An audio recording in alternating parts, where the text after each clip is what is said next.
The characters Lisbeth Salander and Mikhail Blomkvist are back in The Girl Who Played with Fire, the sequel to the hit The Girl with the Dragon Tattoo. Hi, I'm Pat Devlin, sitting in here in the Ebert seat, and Nick, thanks for having me again. And Pat, thank you for joining me in the Ebert seat, and we love having you back on RealScreenReviews.com. Pat was actually nice enough to join me for The Girl with the Dragon Tattoo. We traveled out of town to see that.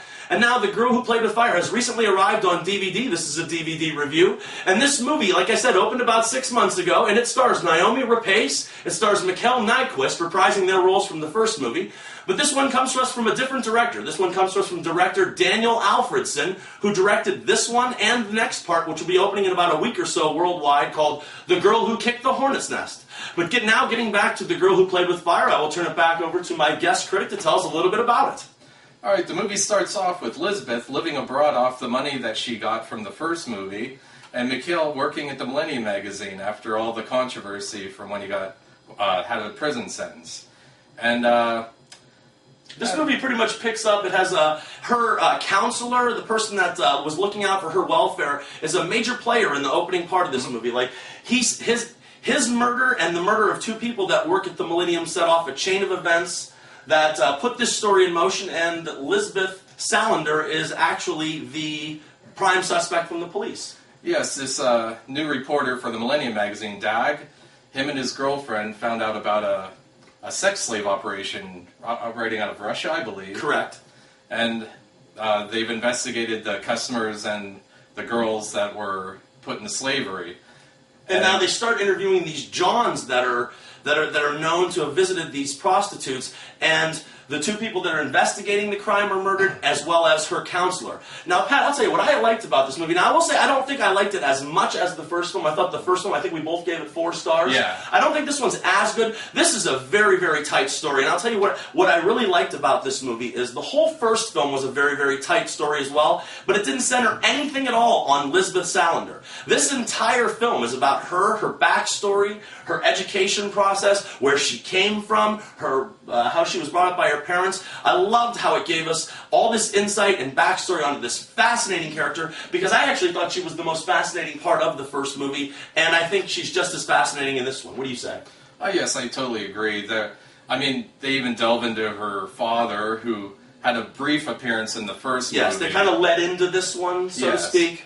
Yeah, alluding to The Girl Who Played with Fire, it has to do with her burning her father when she was a child after her father brutally beat her mom.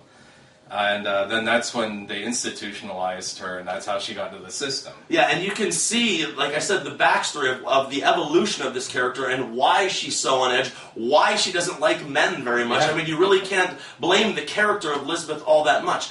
But getting back to the crime ring that they're investigating, once again, a very tight thriller. It's almost as if they bounced 2 completely different stories in this movie, because the character of Lisbeth and Mikkel, who work hand in hand through the first adventure, I don't think they share one scene until, the last couple minutes of this movie? Yes, I believe it's right at the end there. It's almost like she's got her own story going on, he's got his own story going on, but of course, like in the first film, they intertwine, and it really comes out. I don't know.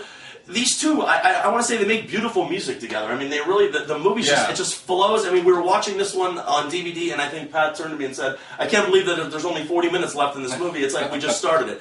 It really, they've really come across, and I think it's no surprise that they've taken the world by storm, because they're just interesting characters and get more and more fascinating as you watch them. Yeah, and they even play well off each other when they're not in the same room together. I mean, a lot of their interaction is between the computer and everything. But it's still there. Yeah, and you can just feel the connection. I agree. I agree totally. Well, all right. I think we both are going to give this a favorable review. If you had to give it stars, how many stars are you going to give it, Pat? I don't think it's as perfect as the first one. We'll give it 3.5 stars, because it is very close. I am right there once again with you. I think it's just shy of perfection, but this is well worth seeing. This is a great movie, very fast, 2 hours and 10 minutes. Once again, like the first film, it's very rated R. There's some very graphic sexual situations. There's some very graphic violence. The language is pretty graphic. Pat? And as I always say, don't bring the kids. Don't bring the kids to this one.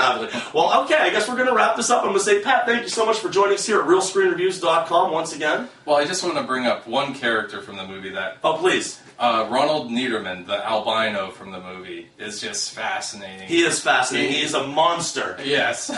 He's a monster. He is like Jaws to 007. Absolutely. And he gets away at the end of this movie, so there's always a very good possibility that we're going to see him in The Girl Who Kicked the Hornet's Nest. It's coming out real soon. Coming out Friday, right? Yeah, right.